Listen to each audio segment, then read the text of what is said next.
Happy Thanksgiving, fans! And look at this. I'm back in the studio. I finally moved my stuff in from outside. So we get the PB&Z studio set up once again.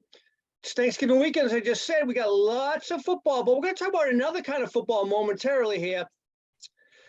It's the one they play across the pond. We call it soccer here in America. It's the World Cup. It began this week in Qatar. One small problem about this, PB. They banned all alcohol sales from the stadiums. There's no alcohol being sold at all of Qatar during the World Cup. I know. It's crazy. Budweiser is the leading sponsor, and yet no one's going to be able to consume their product. Is that a problem? That is a problem. That is a problem. They're also banning people from wearing anything that expresses that, gay or, you can't wear rainbow colors. You can't wear, like, I think things are a little strict there in the Middle East, They got to ease up a little bit.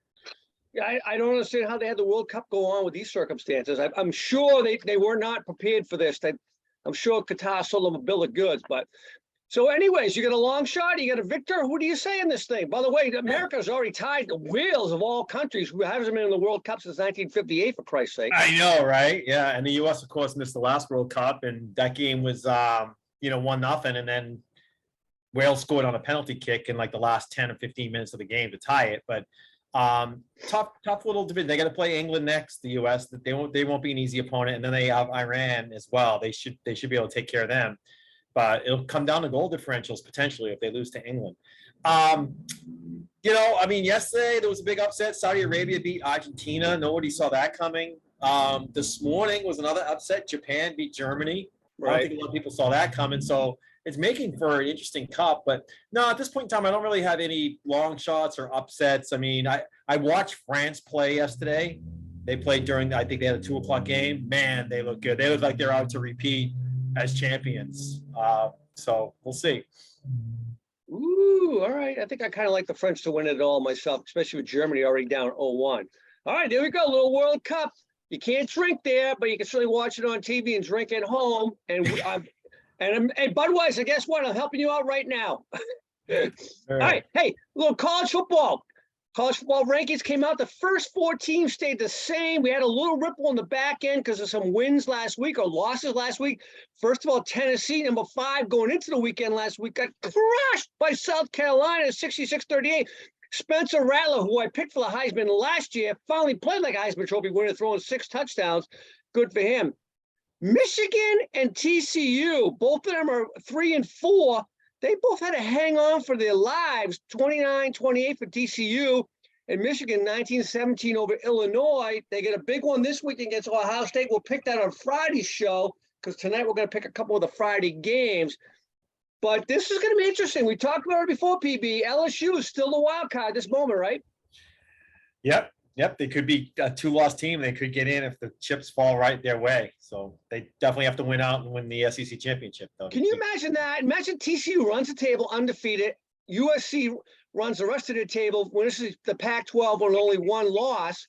And one of those two will be outside looking in to a 2-loss LSU team.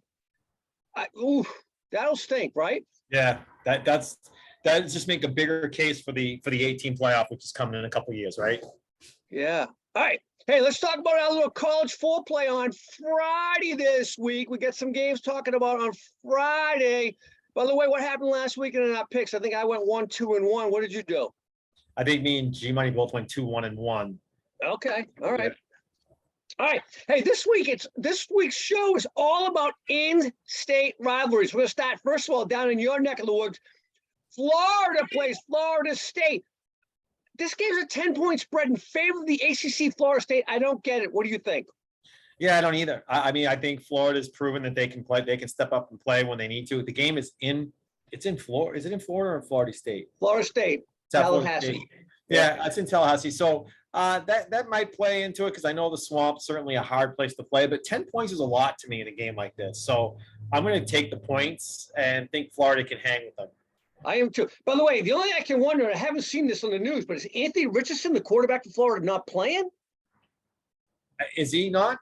I don't know. That's the only thing I can wonder why Florida State would be such a favorite. So who knows? All right. What did G Money take on that one? G-Money took Florida State. He likes them to cover, so.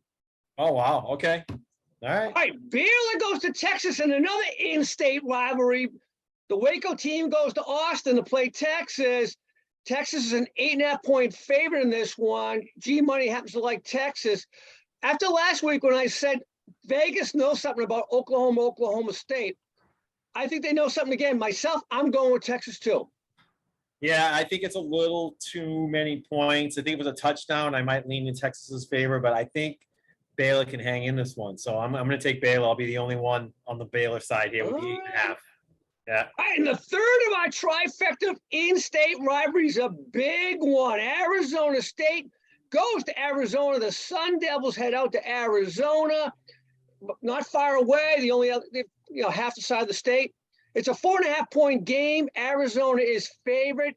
This game is traditionally a tough battle. What do you think? Yeah. It's at 4. I had 4. It's 4.5. 4.5. Yes, it is. 4.5. Man. I think I'm still going to go with Arizona. I'll lay the points on this one. I haven't watched either of these teams play this year. I haven't even seen either of them run a play this year. So to me, it's just a crapshoot. So I'm just going to go with the home team. I would have liked not to have to lay the 4.5, but I'm still going to take Arizona. Arizona State, after they fired poor Herm Edwards, has played a lot better this year. I have seen them play a little bit. I'm going to take the Sun Devils to cover Arizona State. Give me the points at 4.5. G-Money has Arizona as well. All right, the one ranked game we're picking today, this one has New Year's 6 implications. They're not in the Power 5, but Tulane plays Cincinnati. The winner of this one probably goes on to play in a bowl game on New Year's Day. Cincinnati, Tulane's number 21. They go down to Cincinnati, number 25. Cincinnati's a 2-point favorite. What do you think? Yeah, I mean, these teams are basically identical, right? They have the same record. I just think the home team here, you got to give them the advantage. With it only being 2 points, I'm going to take the Bearcats and lay the 2. I've seen both of them play this year. G-Money likes Tulane. I do too, who played last week on Tuesday night. I thought last Thursday, I'm sorry. They were very impressive. I'm going with Tulane as well. They will give the points. All right. All right. No, you're getting points with Tulane, right? I'm sorry. Yeah, I'm correct. I'm getting points. Yeah. Thank you. All right. Little NFL talk. Last week, we had a couple of interesting storylines that lead into our 3 picks tomorrow on Thanksgiving. The Cowboys absolutely belittled Minnesota 40-3. Buffalo went out to Detroit, won that game by 7 points, probably a little more of a beatdown than it really was. But they play on Thanksgiving. Detroit is hosting Buffalo. They beat the Giants, who are playing the Cowboys. And then, of course, you got the Patriots, who beat the Jets and now are benching their quarterback. So what was the biggest storyline last week of those teams? I think, honestly, you have to say the fall of the Vikings. I mean, I did pick Dallas to win. G-Money, I mean, yeah, me and G-Money picked Dallas to win. You did stick with Minnesota, despite your love of the Cowboys.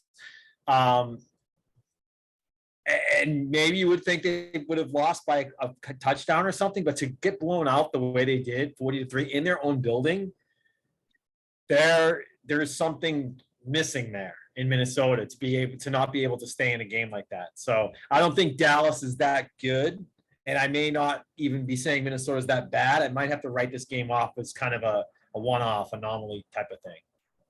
Oh, the other one was kind of interesting was Detroit beating the Giants. I mean, I picked the Giants to win that game. I thought they would just run the ball down Detroit's throat, who cannot play defense at all. They didn't seem to use Saquon one bit, and the Giants ended up losing.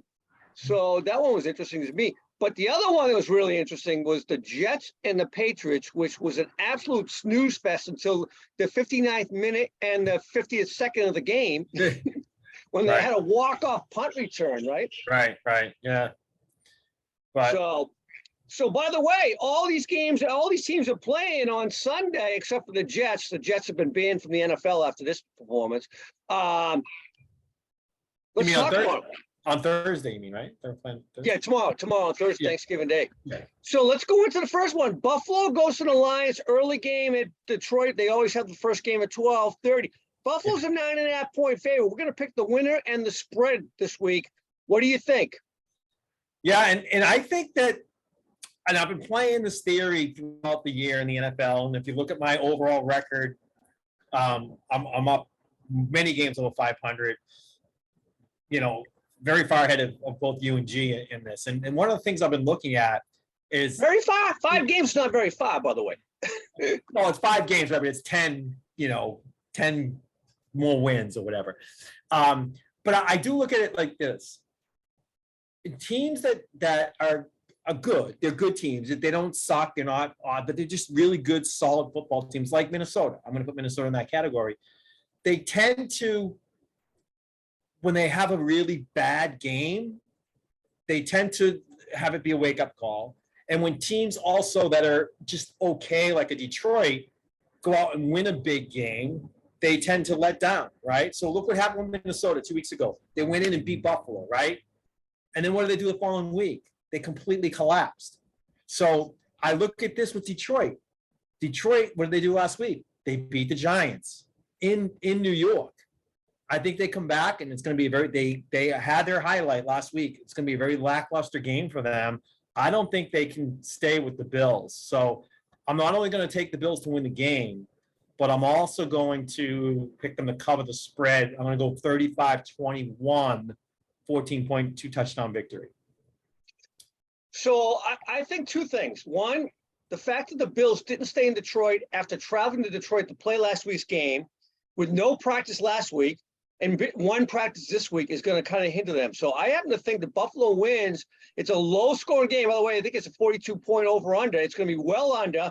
And I think for that reason alone, it's within 9.5. I think the Lions lose, but they don't lose by 9.5 or 10 points in this case.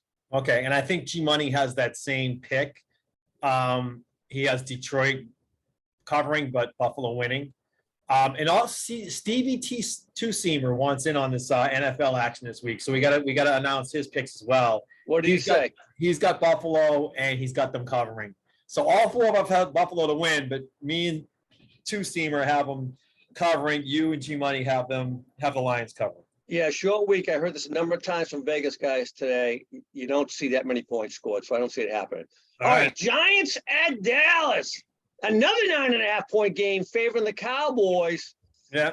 This one's interesting. Like going back to your theory, Giants had a tough loss last week. Dallas had a big win. Right. It falls right back into my theory. Dallas had that huge win against Minnesota, big game.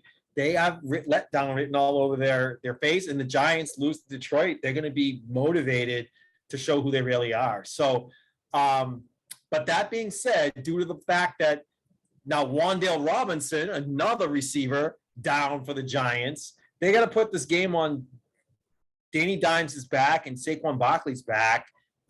Who's the number 1 receiver now? Darius Slayton. It's going to be a tough road. So, but because of my theory, I think the Giants can hang enough to cover. So I am going to pick the Giants to cover this game, but I am taking Dallas to win it. I'll go 34-26, win by 8. I'm with you on that theory, but it's not because of Danny Dimes. It's because of the one thing the Cowboys don't do well. Their one fatal flaw. I hate to say, even though I'm wearing my Thanksgiving shirt of the Cowboys, they don't stop the run, and Saquon's healthy, and Danny Jones is a threat running the ball as well. I think they run for over 200 yards, similar to what Green Bay did to them. I don't think they win the game like Green Bay did because Danny Dimes is the quarterback, but they cover. Dallas wins the game by 4. Okay, so we both have Dallas winning, and we both have the Giants covering. Yeah. And not because of the pass game, no. I think G Money has the same thing. He's got Dallas winning, but the Giants covering. Okay. And Stevie Two-Seamer has Dallas winning and covering. He's got Dallas. He's got Dallas by 10, so he's got them covering. Wow, you guys are both going down the drain together. All right. I know. I got Dallas. I got the Giants. You got the Giants covered. I got me, you, and G Money are all the same on that one. All right. The Pats, they go out to Minnesota. They haven't played in Thanksgiving since, I think, 2012, if I'm not mistaken. They go to Minnesota. Minnesota's a 2.5-point favorite. This one, New England just cannot play offense. Mac Jones has regressed horribly at this point in time. Yes. However, 2 things. It's a short week. Head coaching, I heard this theory recently. Better head coaches usually do better with a short week than a long stay. So 3 days rest rookie coach for Minnesota. Belichick, obviously the coach of the Patriots. I don't know at this point in time. I'm a little nervous. I want to hear your thought.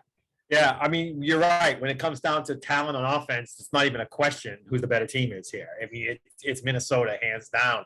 And I'm afraid that Minnesota will have the ability to make a play when they need to make a play. And there'll be too many opportunities for Minnesota to make those plays, whereas the New England Patriots opportunities will be limited. I'd like to see their defense play as well as they did last year, but let's face it, the New York Jets aren't the Minnesota Vikings when it comes to offensive weapons. So no, and Kirk Cousins, even though we always question him, he's not Zach Wilson. He's not that exactly, and the Jets don't have Justin Jefferson and Dalvin Cook and Adam Thielen either. So at the end, let's go back to my theory. Minnesota got waxed last week. Big wake-up call for them. Patriots, a nice victory. Swept the Jets. Bill Belichick always goes all in on the Jets. So I think there's an opportunity here for them to have that little letdown. So I hope I'm wrong, but I am going to take the Vikings in this game. And it's just because it's 2.5, I'll take them to cover. I think it's a field goal game. It could be a field goal game either way. I got 2016 Minnesota in this game. So I'll take Minnesota and I'll lay the points. That's a good one. I'm with you on both of those things. And by the way, that's also the under, right? I think the line on the over-under is like 40 in that one. Yeah, I think it's 42 or something. Yeah. So yeah. All right. What did G Money take? G Money took the Pats to cover and to win outright, and Stevie Tusima took the Pats to cover and win outright. So they're the exact opposite of me and you on this one. Oh my God! OMG, are they high? I mean, I get the Belichick factor against a rookie coach, but after what we saw from Mac and Cheese, unless Billy Zappi's playing. Hey, by the way, insider information: Dave Andrews will play. I got that from a close source that knows what's going on over there. All right, but Isaiah Wynn is not. Oh, that's not a problem. But I'll tell you, ragdoll win. If Minnesota had beaten Dallas last week, I don't think people would be picking the Patriots. I just don't think. I think Minnesota's sitting at 9-1 right now, coming off a big win against Dallas.